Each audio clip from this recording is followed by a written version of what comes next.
Site map factor है। Website का site map banana, what is site map? ठीक है, साइट मैप बिल्कुल ऐसे ही है जैसे मैं आपको किसी अननोन जगह पर आने के लिए कहूं और आपको पेज के ऊपर उसका पूरा एक रूट बनाकर दे दूं, जैसे गूगल आपको देता है, तो आपके लिए उस जगह पर पहुंचना आसान हो जाता है।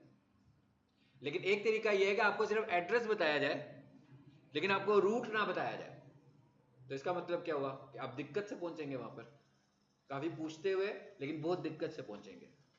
गूगल कहता है कि भाई आप अगर मुझे अपनी वेबसाइट का साइट मैप पहले से सबमिट कर दोगे तो मेरे लिए आसानी हो जाएगी आपकी वेबसाइट को देखना।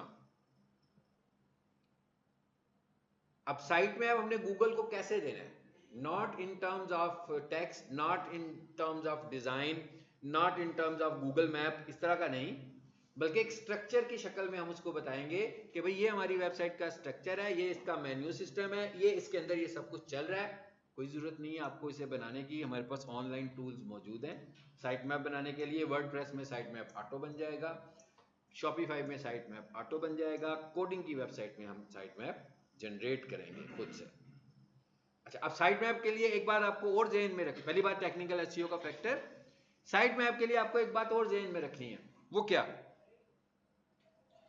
भाई साइट मैप है ये। अब हुआ क्या, आज आप इस क्लास में पढ़ रहे हो, 10 साल के बाद क्या हुआ, कॉलेज का नक्शा ही चेंज हो गया। जहां पर क्लासरूम थी वहां पर लैब बन गई, जहां पर लैब थी वहां पर लाइब्रेरी बन गई, जहां पर लाइब्रेरी थी वहां पर स्पोर्ट्स कॉम्प्लेक्स बन गया। तो साइट मैप तो बदल गया ना, बदल गया ना पीक सोल्यूशन का साइट मैप। अब जब जब आप अपनी वेबसाइट के स्ट्रक्चर को चेंज करेंगे, आपको अपना साइट मैप गूगल को दोबारा देना पड़ेगा कि भाई अब हमारा नक्शा चेंज हो गया, पहले ये वाले मेन्यू सिस्टम ऐसा चल रहा था, अब ये मेन्यू सिस्टम इस तरह आ गया। यानी इसका मतलब क्या हुआ कि मैं साइट मैप उस वक्त अपडेट करूंगा जब मेरी वेबसाइट में कोई स्ट्रक्चरल चेंज आएगी। जब मेरी वेबसाइट में कोई स्ट्रक्चर चेंज नहीं आएगी तो मेरा पुराना साइट मैप भी चल जाएगा। सबमिट किसको करना है? हमने गूगल को बनाना है अभी हम लोगों ने जी। हम इधर आते हैं। अब असल चीज क्या है? असल चीज तो ये है ना कि भाई जिस वेबसाइट एसईओ कर रहे हैं, पहली चीज क्या है? पहली चीज तो ये है समझने वाली कि इसका साइट मैप बना हुआ है कि नहीं बना हुआ। पहले तो चेक करना है ना आपने।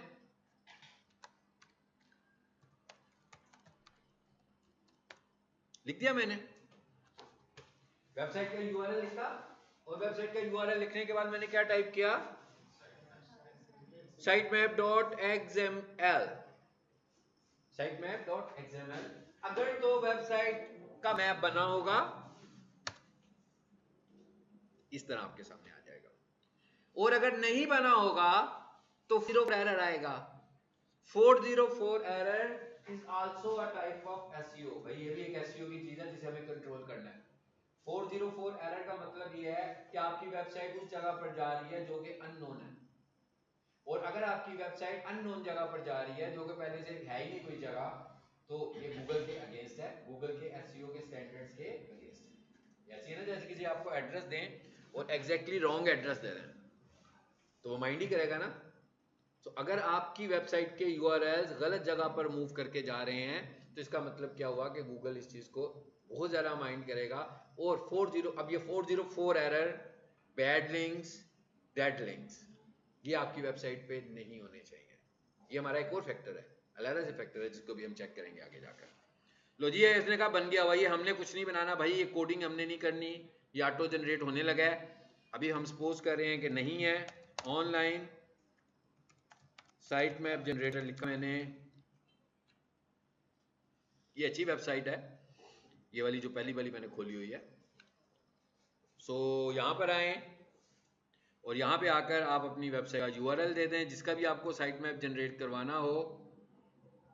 सो यहाँ पे आप क्लिक कीजिए, तो जैसे आप इस पर क्लिक करेंगे तो इसका साइट मैप जनरेट हो जाएगा। मैंने क्या बताया आपको कि सीएमएस की जितनी भी वेबसाइट हैं उनके साइट मैप जैसे ही आप एसईओ का प्लगइन इंस्टॉल करोगे तो जनरेट हो जाएंगे। ऑटो नहीं होंगे, एसईओ के प्लगइन के साथ होंगे। ठीक है, जैसे ही आप प्लगइन इंस्टॉल करोगे तो हो जाएंगे। लो जी, फाइल आ गई है। क्या कह रहा है? डाउनलोड। अभी हम देखेंगे इसका डाउनलोड करके करना क्या है। अभी फिलहाल हमने सिर्फ जनरेट किया और फाइल को अपने पास रख लिया।